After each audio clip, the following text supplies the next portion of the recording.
Vamos a continuar con la clase de diodos. Esta es la gráfica del diodo que hemos visto en la clase pasada, donde tenemos corriente versus voltaje aplicado al diodo. Teníamos la región de polarización indirecta, donde el comportamiento era de crecimiento exponencial de la corriente a medida que aumento el potencial al que está sometido el diodo. Y en la región de polarización inversa tenemos una corriente que prácticamente es constante, fija. Esto, bueno, es un gráfico muy ideal, pero se mantendría fija para nosotros. Y llega un momento en el que la corriente crece abruptamente cuando se consigue un potencial, que este potencial se llama potencial Zener, en el cual la corriente tiene este comportamiento. Esta región se denomina región Zener y tiene por característica la ya mencionada, un crecimiento muy abrupto de la corriente. Acá, bueno, también esta corriente es muy ideal porque es muy vertical.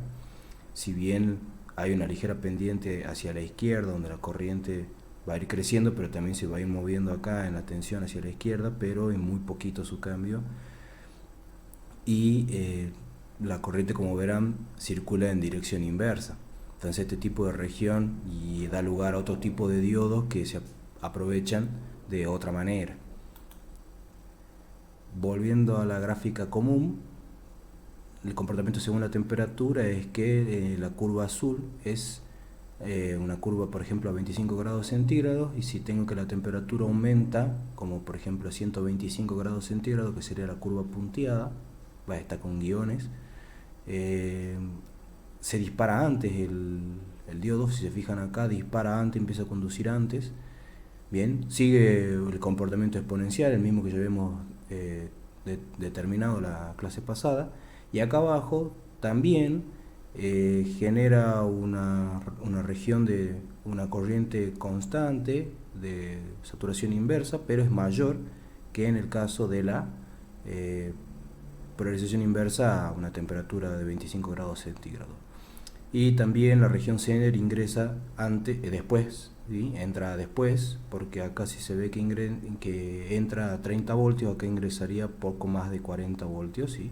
Ocurre este efecto Zener.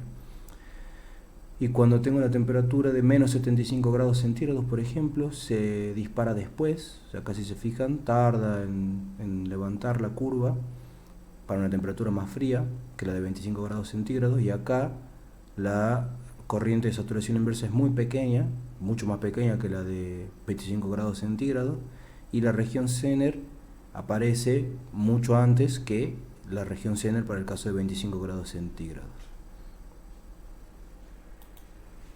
Las aproximaciones prácticas que podemos hacer del diodo sería el diodo como elemento ideal. Acá tenemos el diodo con una polarización en directa. Lo consideramos idealmente como una llave cerrada, sin resistencia y simplemente como un switch. En este caso estaría cerrado, por lo tanto se considera como cortocircuito.